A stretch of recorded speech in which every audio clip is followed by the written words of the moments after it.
Welcome to our deep dive into the world of Bruce Lee. Yeah, You're here because you're really looking to go beyond just like the surface. absolutely. You want to understand not just like his incredible skills, but also the philosophy, the drive, what made him such an icon. Yeah, And we've got some pretty cool sources to guide us today. yeah, So first we have The Life and Tragic Death of Bruce Lee.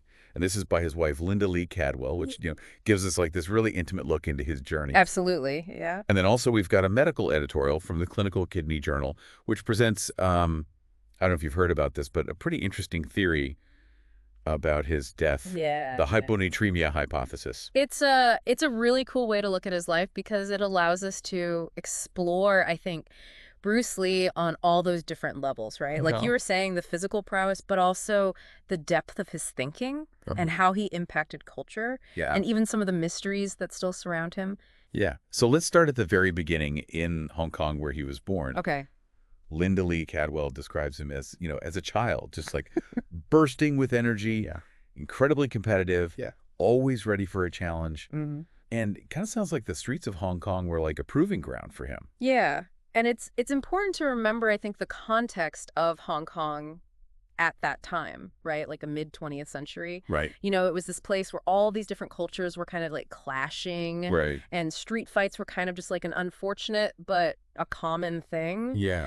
And so for Bruce Lee, it seems like it wasn't just like random aggression, Right. but it was a way to test himself, Yeah. find his limits, and maybe even channel that energy into something more productive. Right. And it's so interesting that his father practiced Tai Chi Chuan, Yeah. which is, more internal, meditative. Right. But it seems like he craves something much more dynamic. Yeah, yeah. And that's where Wing Chun comes in. Yeah. And Wing Chun is so fascinating too because it's this style that really emphasizes like technique and efficiency over just brute strength. Right. It was actually it's said to have been developed by a woman centuries ago, Wow. which really challenges the traditional image of martial arts, as just being this like purely physical thing. Right. And so under the teaching of Yip Man, who's like a really renowned Wing Chun master, Mm-hmm. Bruce Lee really started to like hone those skills that would later become the foundation of his very unique fighting style. Yeah, and in Linda's book, she really emphasizes how important that early training was. Yeah. But Bruce Lee, he was never one to just accept, the status quo, even in the world of martial arts. Right. He started to question the rigidity of those traditional styles. Yeah. He found them too limiting and inflexible. Totally. And this is where I think his independent thinking really starts to shine. Right. He really felt that traditional martial arts were too bound by like rules and specific techniques, which really stifled creativity and personal expression. Right. And so this led him to develop his own style, Jeet Kune Do, which translates to the way of the intercepting fist. I love that, the intercepting fist. I Yeah. mean, his famous quote, "Be like water," I Oh, feel yeah. like that really captures that essence. Absolutely. Yeah. It speaks to that like fluidity and adaptability that he thought were just essential to being like a truly effective martial artist. Right. So Jeet Kune Do was really about, absorbing and using what worked, discarding what didn't, constantly evolving. So it wasn't like a fixed system. It was like a philosophy of just like continuous learning and growth. Yeah, it's interesting because Linda Lee Cadwell, she uses some quotes from Bruce's own writing, Yeah. and they're pretty deep. Yeah. He was clearly drawing inspiration from a lot of like Eastern philosophies like Taoism and Zen Buddhism. Absolutely. Yeah. His philosophy was like completely intertwined with these ideas, like Yeah. the concept of yin and yang, for example. Mm-hmm. The balance between opposing forces. That was central to his understanding of not only fighting but life. Right. And then this Zen idea of no-mindedness, the Yeah. ability to just like act instinctively without any conscious thought. Mm-hmm. That became like such a core principle of Jeet Kune Do. So it wasn't just about kicking and punching. Mm-hmm. It was about achieving a certain state of mind, almost like a spiritual awareness through combat. Yeah, precisely. And I think that's where his approach to martial arts really transcends just the physical. Right. He saw it as a path to self-knowledge Yeah. and self-actualization, a Mhm. way to understand not just your body, but your mind and where you fit in the world. Okay, so from Hong Kong, his story moves to America, Yeah. Hollywood. Mm. And I'm guessing it wasn't all smooth sailing for him there. Yeah, Hollywood in the late 60s was a very different place, Yeah. especially for Asian actors. Yeah. I mean, Bruce Lee faced so much racism, typecasting, Right. just a real struggle to even be taken seriously as a performer. It's almost hard to imagine now with like his global fame I know, right? that he had to fight for like every opportunity, Yeah. every chance to break out of those stereotypical roles that he was offered. Yeah. I mean, he even started teaching martial arts in Hollywood just to like Yeah. make ends meet and to build connections. Yeah, and some of his students ended up being like major celebrities, like Steve McQueen and Wow. James Garner. Yeah. And he was just so driven to like break through those barriers Right. and portray Asian characters with like real depth and dignity, Yeah. to just really challenge those limited perceptions that existed in the film industry at that time. And yet, despite all of those obstacles, Yeah. he never seemed to lose faith in himself I know. or his vision. His determination was incredible. Yeah. He truly believed that he could change the way Hollywood saw Asian actors and martial arts as a whole. Yeah. I think it speaks to like his unwavering self-belief and his commitment to like pushing for something bigger than himself. Yeah, and it's so interesting that his big break didn't actually come in Hollywood. Right. He had to return to Hong Kong to achieve the kind of success that it seemed like he was really striving for. Yeah. Makes you wonder, if he'd stayed in Hollywood, kept grinding it out, I mean, would we even be talking about him today? Yeah, it's a good question. Right. Definitely something to think about. Yeah. I think going back to Hong Kong, though, that was like a major turning point for him. He was able to tap into something, I don't know, really powerful there. Yeah. Creatively, culturally. Mm-hmm. Films like The Big Boss and Fist of Fury. I mean, those weren't just action movies. Right. Like, those were cultural phenomena. They really resonated with audiences, didn't they? Yeah, totally. What do you think it was? Was it the fight scenes, the stories? I think it was a mix, right? Mhm. The action was like so innovative Yeah. and just electrifying. But there was also this really strong sense of, I don't know, like national pride Right. and resistance against injustice Right. kind of woven into those films. Yeah. And like Hong Kong in the early 70s, that was a time of a lot of change, All right. And I think Bruce Lee's characters, they were fighting against oppression. And it really captured the spirit of that era. Yeah, and you could especially see that, I think, in Fist of Fury, when he's taking on those who wronged his martial arts school. Right. It's not just revenge, Yeah. it's like a statement, Exactly, yeah. Yeah. His films, they became a voice for those who felt marginalized, for Yeah. people who wanted to see themselves represented on the screen as like strong and capable. Yeah. I think his success in Hong Kong, that paved the way for like a whole new wave of martial arts films and actors. Yeah. Not just there, but like globally. Right. Wow. It's amazing how he was able to blend those social and cultural elements with, I don't know, like such groundbreaking action. Yeah. I mean, the fight choreography in his movies, Oh, it's incredible. it's still so influential, even today. Yeah, he was such a visionary in that regard. Right. I mean, he understood that fight scenes weren't just about violence. They were a way to tell a story, Right. to express emotion, Yeah. to showcase the beauty and power of martial arts. Yeah. And he just pushed the boundaries of like what was even possible on screen, like using techniques and camera angles that had never been seen before.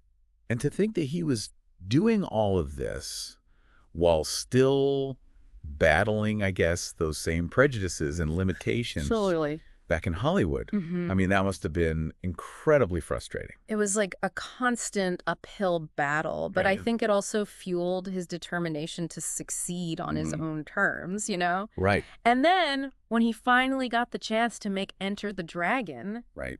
his first major Hollywood production, I mean, he just poured everything he had into it. Yeah, Linda Lee Cadwell in her book, Yeah. she really shines a light on just like the intensity of that period. Yeah. Like, he was dealing with production challenges, Yeah. creative differences. He even got a really serious injury during filming. Yeah, I mean, he pushed himself to the absolute limit, Yeah. physically and mentally. Mm-hmm. And that kind of leads us to, I guess, the mystery that still surrounds his death at such a young age. Yeah. So the official cause, cerebral edema, Right. swelling of the brain, Yeah.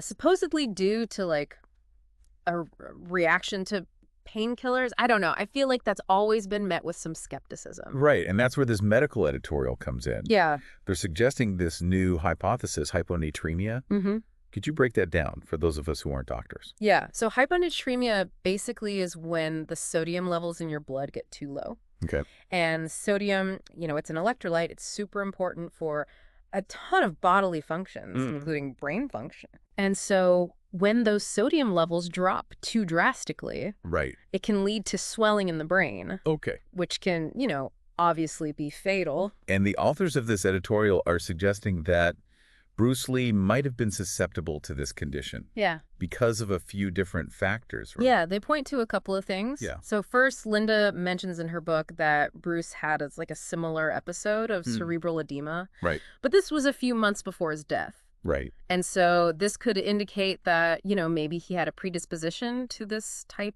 of brain swelling. Okay. And then second, his diet at the time was really restrictive. It was mostly liquids. Yeah. Very little sodium. Right. And then on top of that, he was known to drink a ton of water. Yeah. Especially when he was training. Right. And, that can further dilute the sodium in his blood. Right. And then finally, he was also using diuretics, which are medications that basically just increase urine production, which can also deplete sodium levels. Right. So are they saying that it was like this combination of things, the previous edema, the low sodium diet, the excessive water intake, yeah, and then the diuretics, that maybe all of that kind of created like a perfect storm? Yeah, that's the theory. Yeah. And, they back it up with a lot of scientific evidence. Yeah. But of course, we have to remember it's still a hypothesis. Right. We can't say for sure what caused Bruce Lee's death. Yeah. But it does raise some interesting questions about, I don't know, the potential risks of extreme diets and training regimens, even for someone who you'd think is as invincible as Bruce Lee. Right. It makes you think about the pressure he must have been under. Yeah. The drive to push himself to be the best. Right. Do you think that drive might have contributed to his demise? It's certainly possible. Right. Bruce Lee was known for being so disciplined and having this crazy work ethic. He was always pushing his limits, right, both physically and mentally. Yeah. And while that obviously helped him succeed, yeah, it's also possible that it took a toll on his body. Linda even talks about how he would use electrical stimulation. Oh, wow. To enhance his muscle development. Yeah. And he would push his endurance to the absolute limit. Yeah. It seems like he was always searching for an edge, some way to improve, right? Even if it meant pushing his body to extremes. Yeah, and I mean the physical demands of his film career, right? I mean those were immense. Yeah. I mean the fight scenes in his movies. Oh my gosh, yeah. They're so intense. Right. Just a ton of stamina and physical exertion. Hearing all this, it's hard not to feel a sense of tragedy. Yeah. It's like his dedication to his craft, this relentless pursuit of perfection that might have actually contributed to his untimely end. Yeah, I think it's a reminder that, even someone as strong and disciplined as Bruce Lee was still human. Yeah. Still vulnerable. It's a good reminder that balance is crucial. Yeah, totally. Even when you're striving for greatness. Yeah. We need to listen to our bodies. Respect our limits, and prioritize, our health. For sure. Both physical and mental. Yeah, it's a tough lesson to learn, but I think, Bruce Lee's life, his dedication, his drive, it was inspiring. Yeah. But I think his death, it's kind of a cautionary tale about what can happen when you push yourself too far. And yet, despite the tragedy of his early death, his legacy, it's undeniable. Right. It continues to shine brightly. Yeah. He left behind, this body of work that it transcends martial arts, I think. Absolutely. It speaks to a broader human experience. Yeah. His films, his philosophy, even just his presence on screen, it challenged stereotypes. Yeah. Inspired millions. Yeah. And redefined what was possible in action cinema. Totally. He was a true innovator. Yeah. A cultural icon. For sure. His impact is still felt to this day. It's remarkable how his work still resonates, with audiences across generations and cultures. I mean, his message of self-belief, discipline, the pursuit of excellence, it continues to inspire and motivate people from all walks of life. It's a real testament to the power of his vision. Yeah. his artistry, and his unwavering commitment to his craft. Totally. You know, it's interesting how his philosophy of constant adaptation and growth, it wasn't just about his martial arts. Right. It applied to, like, his whole life. You know? What's so fascinating about Bruce Lee is that he was always evolving. Yeah. Always questioning, always pushing himself to become more than he was. Yeah. He never saw himself as like a finished product, more like a work in progress, a student of life. Right. Always learning, refining his understanding of the world. And Linda Lee Cadwell really emphasizes that in her book. Yeah. She talks about, like, his incredible thirst for knowledge. Yeah. He was always reading, studying, exploring new ideas. Yeah. He wasn't content with just mastering one thing. Yeah. He wanted to understand everything. And he applied that same curiosity and open-mindedness to, like, all aspects of his life. Yeah. His relationships, his philosophy, his approach to filmmaking. He was constantly trying to connect the dots to find those, like, underlying principles that governed, you know, both the physical and the mental realms. Like, he was driven by this inner fire. Yeah. This need to, like, push past limitations, explore uncharted territory. Yeah. Both internally and externally. Absolutely. And I think it's that relentless pursuit of growth that makes him such a compelling figure, even today. Right. I mean, he wasn't just talented. He was driven. Yeah. He had a vision, and he was willing to work like crazy to make it happen. Yeah. Linda shares some really, I don't know, like, inspiring anecdotes about his work ethic, his meticulous attention to detail, whether he was training, choreographing a fight scene, or even just, like, writing about his philosophy. Right. It's clear that he wasn't just gifted. He was incredibly disciplined. Yeah. And dedicated to his craft. And it's that combination of, like, natural ability and pure hard work. Right. That I think allowed him to achieve what he did in such a short time. Yeah. Like, he managed to fit a lifetime of accomplishments into just a few decades. It wasn't all seriousness and intensity with him, though. For sure. I mean, Linda also paints this picture of him as, like, a fun-loving, playful person. Right. A devoted father. Loyal friend. Totally. He had a great sense of humor. Yeah. Loved to make people laugh. There's this, I don't know if you remember this part in the book, but she talks about how he challenged his friends to, like, a cha-cha contest. Oh, that's right. Which he apparently won. I love that. Yeah. So he wasn't just, you know, a martial arts master. Right. He was, like, a multifaceted individual. Yeah. With a ton of different interests and passions. Yeah, it's nice to be reminded of that human side of him. Yeah, definitely. It makes his story all the more relatable. You know? For sure. He wasn't just like this superhuman figure. He was a real person with flaws and insecurities. Yeah. And, you know, a real zest for life. And I think that's what makes his legacy so powerful. Yeah. He wasn't just like a symbol of physical strength. He was a symbol of human potential. A reminder that we can shape our own destinies. Right. Push beyond our limits. Yeah. And achieve amazing things. Right. If we're willing to put in the work. I feel like this deep dive has really, I don't know, like, opened my eyes to the depth and complexity of Bruce Lee. He was so much more than just a martial artist or a movie star. Right. He was a philosopher, an innovator, a cultural icon who, you know, challenged conventions and inspired millions. Totally. And I think while the circumstances surrounding his death are still, you know, a bit of a mystery, there's just no denying the impact he had on the world. Right. I mean, his films still entertain and inspire people. Yeah. His philosophy is still being studied and debated, and his image, I mean, it's this powerful symbol of strength, determination, and self-belief. It's been amazing to, you know, explore the life and legacy of Bruce Lee. It really has. From his childhood in Hong Kong to his rise to international fame. Yeah. I mean, his story's full of twists and turns. Right. And ultimately, you know, a profound sense of unfulfilled potential. It reminds us that life is short. Yeah. You know, we should make the most of it. Seize every opportunity to learn, to grow, to pursue our passions. Yeah. With that same, you know, fiery intensity that Bruce Lee brought to everything he did. So as we wrap up this deep dive, I want to leave you with a question. Okay. Bruce Lee once said, "Adapt what is useful, reject what is useless, and add what is specifically your own." How can you apply that to your life? Yeah. What are the limitations you need to break free from? Right. What unique contributions can you make to the world? Great questions. I think they're, worth pondering. Yeah. And I hope that this deep dive is giving you some food for thought.